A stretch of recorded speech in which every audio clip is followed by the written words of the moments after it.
Hello everyone, once again we are here with the next chapter. This is the colorful world, means all the applications, atmospheric applications of the refraction that we have done in the previous chapter.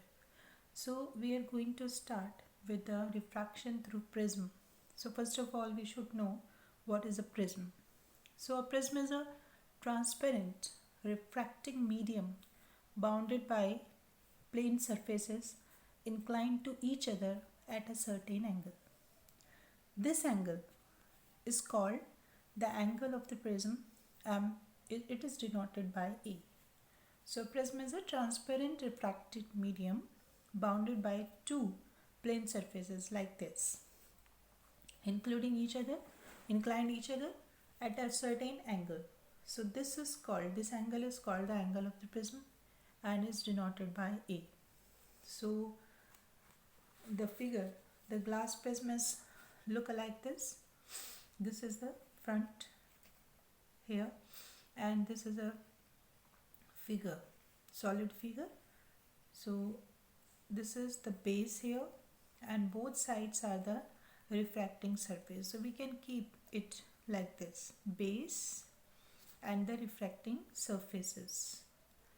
This is here is known as refracting edge, and this angle through which both the surfaces, both the plane incline to each other, this angle is known as a prism angle and it is denoted by A. The figure is somehow like this. If we see, this is a principal section from the front. If you will see, you can see only this part. This is look like a triangle. So this is the refracting surface, and this is the base. So this is the principal section of glass prism. Now the next question is that how refraction of light takes place through the glass prism. For this we are required the principal section of the prism. Now suppose if the ray is coming like this is the incident ray. Here this is the incident ray. Suppose this is P and it is going like this. So if the refraction takes place, then what will happen? Suppose here is a normal on the plane like this. This is the normal, and we know that when the light rays enter from air to glass, they bend towards the normal. If it will go like this straight, suppose,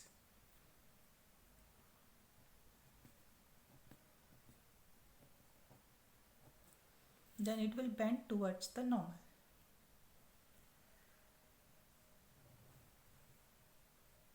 This is rare to denser, so bend towards the normal.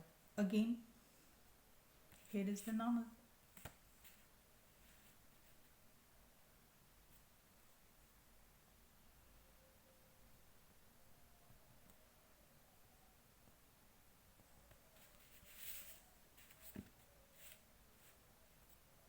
So when it will go now from glass to air, denser to rare, it will bend away from the normal. So this is like this. So this is the incident ray.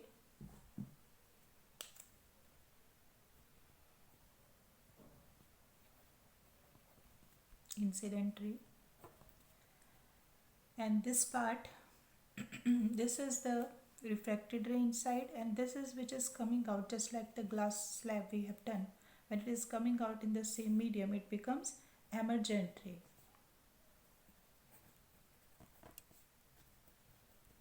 Suppose this is the S point. We can assume any point what we are required. So this we can take. Suppose this is PQ. PQ is the incident ray here. Okay. And RS is the emergent ray. And these are the normal. N dash. And here we can take M dash. This is the normal. So like this we can take it. Okay. So incident ray, you know that with the normal it will make angle of incidence, angle of refraction. Here this when it will come out, this is known as angle of emergent, E. This is the angle of emergent. Okay. If we increase this side like this,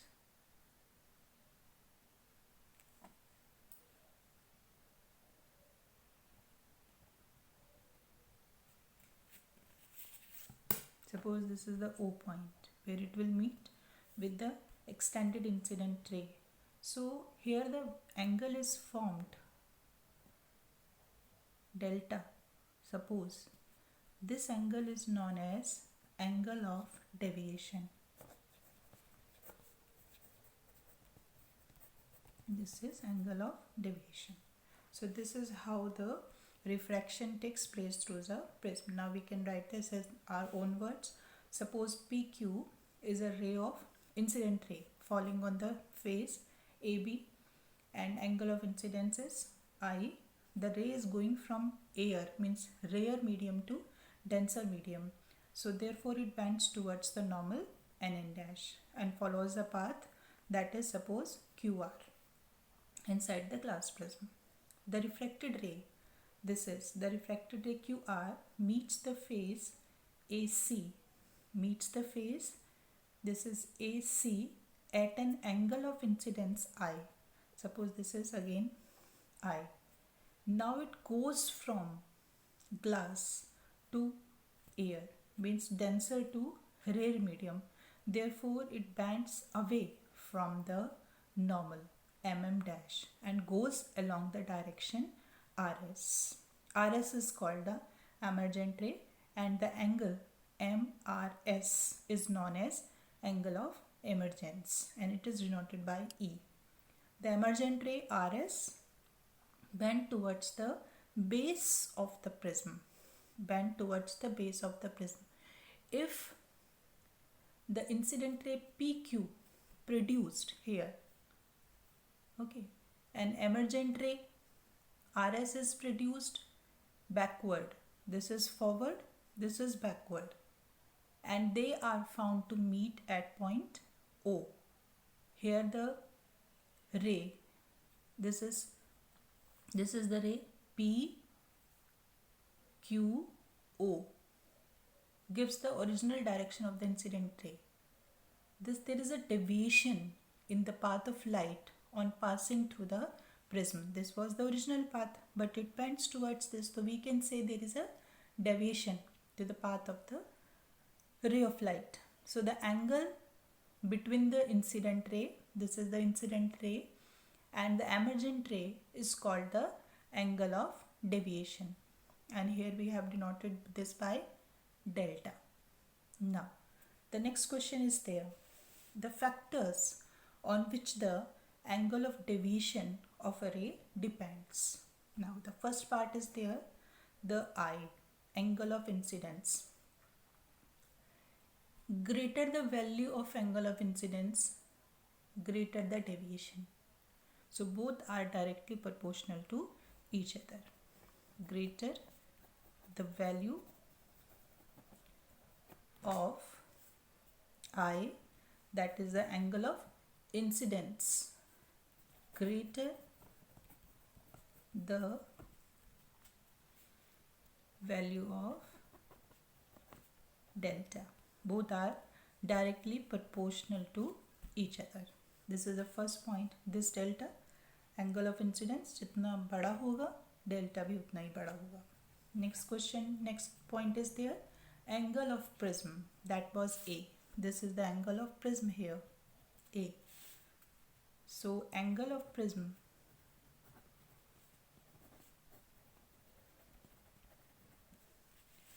angle of deviation is directly proportional to the angle of prism. Means same, greater the value of A, greater the value of delta. The angle of prism is directly proportional to the angle of deviation. This is. Now the next third point is there. In third point, refractive index, you know that greater the refractive index of prism material, greater is the angle of deviation. So we can say delta is directly proportional to V. Delta is the angle of deviation, mu is the refractive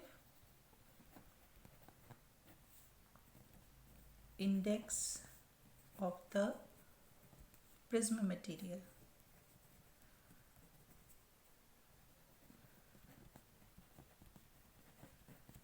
Okay, now the fourth point, color of light. Delta is directly proportional to mu. We have seen here mu. Delta is directly proportional to mu. So what does it mean that light of violet color, suppose we are taking here mu of violet color is greater than mu of red color. If mu is greater, refractive index of violet color is greater than the refractive index of red color, and we have mu is directly proportional to delta. So what we can say that delta of violet is directly proportional to delta of red. Delta means the angle of deviation. If the refractive index is more, the angle of deviation is also more. So this is given here. So deviation produced by a prism decreases with increase of wavelength. So lambda wavelength, this is wavelength.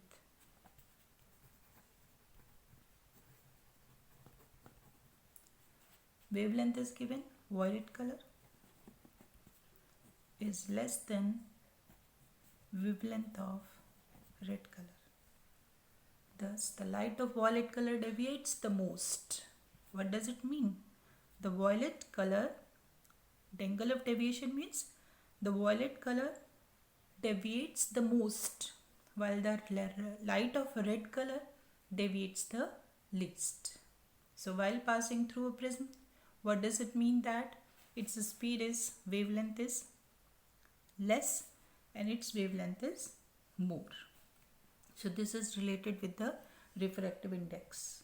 So 4 factors are there, that is I is directly proportional to delta, angle of prism is directly proportional to the angle of deviation, angle of deviation is directly proportional to the refractive index, and wavelength, if these are inversely proportional to each other. If angle of deviation is more, then wavelength will be less. So this is inversely proportional.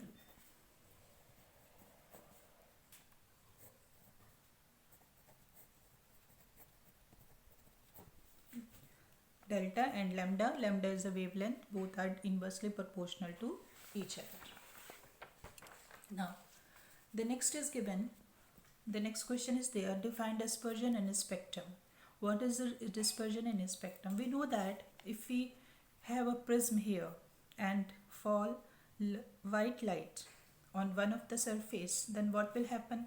Different colors will get, and there is a screen at one other side, so we will get 7 color bands, that is VIBGYOR, violet, indigo, blue, green, yellow, orange and red. This we will get. So the splitting of white light into 7 constituent colors on passing through a prism is called dispersion of light. This is the light is dispersed. One light is dispersed into 7 colors. So this is known as the dispersion of light. And this band of 7 colors formed on a screen, this band of 7 color formed on a screen due to this dispersion of white light is called the spectrum. The process is known as the process of splitting white light into 7 color. This is known as dispersion, and the band of 7 color is known as the spectrum. Now the question arises here, what is the cause of dispersion? Dispersion of white light into 7 colors occur because the light of different colors travel with different speeds in a medium. Because the light of different colors travel with different speeds in a medium. Therefore, when white light consisting of 7 colors is incident on a glass prism, each color in it is refracted by a different angle.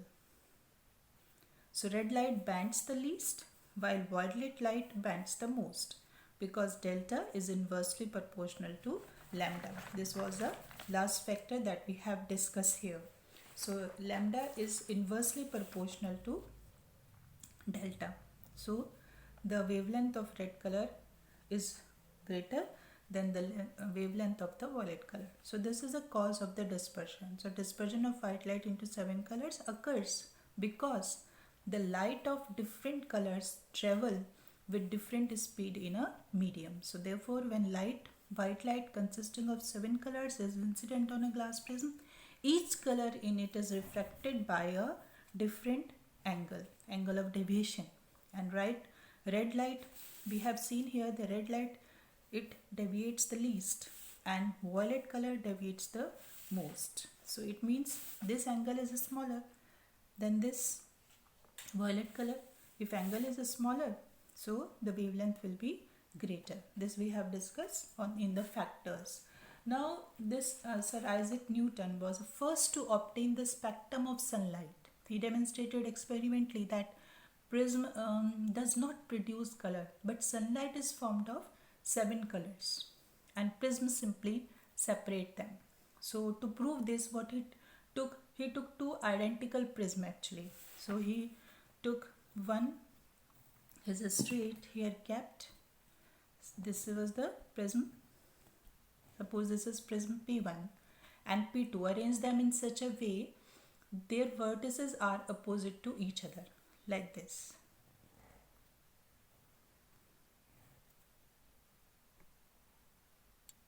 Suppose this is P2. Their adjacent faces are parallel to each other. Now sunlight form a narrow slit as is allowed to fall on first prism P1. Suppose this is the first prism and a light is fall on here. This is very narrow, right? Through a slit.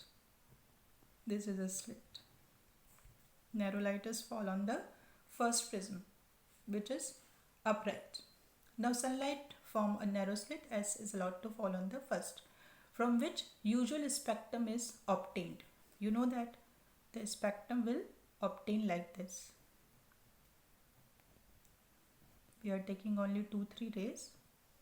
So spectrum we can obtain like this, and the rays will coming out.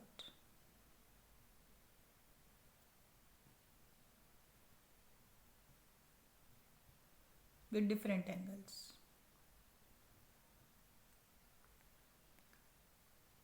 This is the spectrum that we obtain. Here, the rays emerging from P1 are allowed to fall on the second inverted prism P2. It reflects the light rays in opposite direction with respect to the first. So now what will happen? All the rays will come here at one point. And when they will come out on a screen, this is a white light. And this is a screen. So prism P2, it reflects the light rays in opposite direction with respect to the first, opposite, this one. The light emerging from the first prism was received on the screen where only a white patch was obtained and no colors. So this experiment of Sir Isaac Newton shows that the colors separated by the first prism are recombined by the second prism. Therefore, only a white spot is obtained here on the screen. This is called the recombination of 7 colors to give white light. So in this video, till here, in the next video, we will discuss about the atmospheric phenomena, atmospheric refraction. Thank you so much.